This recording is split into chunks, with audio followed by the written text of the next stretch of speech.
Kevin Sheedy was Essendon's go-to media spokesman at the end of a traumatic week for the football club. This, after under-fire football boss Daniel Richardson had issued some tough talking against the players on air a few days earlier. But here's a snippet from Essendon's newest board member.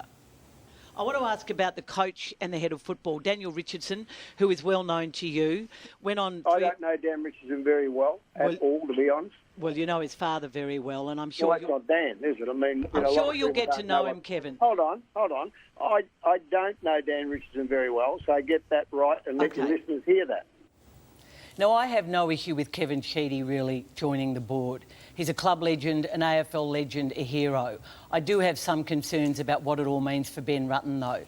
And look, is there not just something a little bit tacky, or not tacky, contrived and, dare I say, gimmicky about rolling out Kevin Sheedy at the end of a terrible week for the club as Essendon's go-to media aggressive? It's attack dog.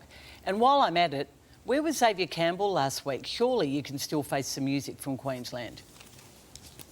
Fascinating. It wasn't all he said, Sheeds, on the weekend. He was asked about Ben Rutten and his role on the board, and here's what he had to say. Ben's going into his first year as coaching really next year. He'll find out the positives and negatives of the way he's going to sort of want to run the club. What we'll do is we'll just step back and pick what we need to get right for Ben Rutten to have a chance to be a good coach. We'll just make sure that the board at Essendon is well informed on all the issues in the footy department. Well, we'd love to have been on the board when they appointed Dank and the weapon. God, I don't think they wouldn't have lasted long. No, I wasn't quick enough on my feet then, but I probably should have pointed out that the new chairman, Paul Brasher, in fact was on the board when both those men were employed at the Essendon Football Club. I just think it's interesting that Kevin was the man. You know, and clearly they want him to be quite aggressive, and he's often aggressive with me, and that's fine. I'd written a column that he took issue with on the weekend, but I'm not sure that he's the answer. Do you like the appointment? I wasn't sure at the start, but having spoken to Sheeds over the last probably week or so, he's passionate, hungry, had some things to say. So you've been wooed, have you? You got on the phone and wooed you? We speak all the time, actually. He called you about it? What's that? But we speak all the time about a range of different things. So don't say I've been wooed, because you know what I've been like about Essendon. I've been as strong as anybody. That would be a smart move if he did call you. What's that? Why? Well, we want to make sure the Essendon what voices I'm saying is Craig, they have been talking on the phone for years. Yeah. They have a close relationship. A mentor surely you know for a long time. But what I will say about Kevin is that the things he spoke about and the way he feels he can challenge. There's been a lot of people on the board who've probably sat there on a lot of boards for a long time who don't look to make any impact at all. He's not going on there just to make it all fluffy and I'm back at Essendon. He's going on there to make an impact. It's odd that he will remain a part-time paid employee of the club, isn't it? Well, I think normally you're one or the other, aren't you?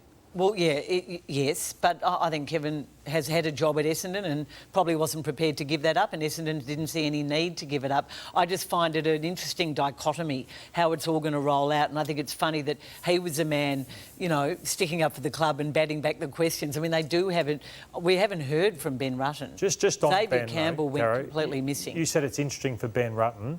I think he'll be a great supporter of Ben's, but he'll also challenge Ben strongly about the direction he's taken the footy club. And that's what a football person should do on the board. There's a lot of damaged relationships there, and they need to be fixed.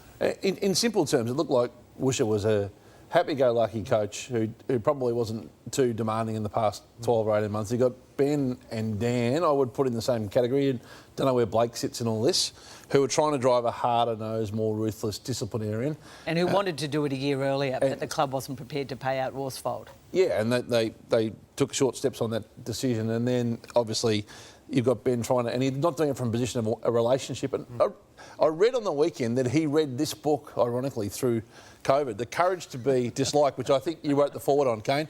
The Courage to Be Disliked will guide you through the concepts of self-forgiveness, self-care and decluttering, and then it goes on to, I can't read the rest of that, but you get the drift. There's some irony in that, isn't there? I mean, with Orazio Fantasia now probably the next one out the door. People never judge a book by its cover, but sometimes you judge a book by the person that chooses to read the title, I guess. What do you make of that? Is he in that mind of enough's enough, we're going to get harder around here? Yeah, I think so. And I think it's a combination of players who have probably had things their way for a period of time, where probably Dan and Ben are coming from. These players need to change, but that's these players that probably... So who's right and who's wrong here? Oh, I think it's a bit of both. I think it's that players do have to step up and man up and change and come around to be the side they need to be, Kane. But it's also, we've both been around coaches who have done it really well and challenge you, and you want to jump on their board and say, mate, I'll jump off, I'll run through a brick wall for you. And you've also had coaches where you just want to back away and go, who does this bloke think he is? So it's got to be done smartly.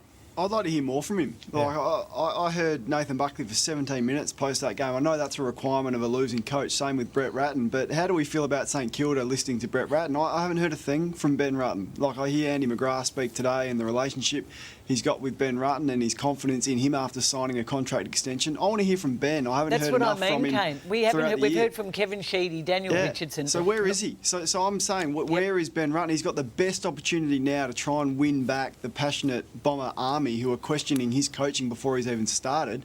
Jump on the front foot. Tell us what your plan is. What's your game style?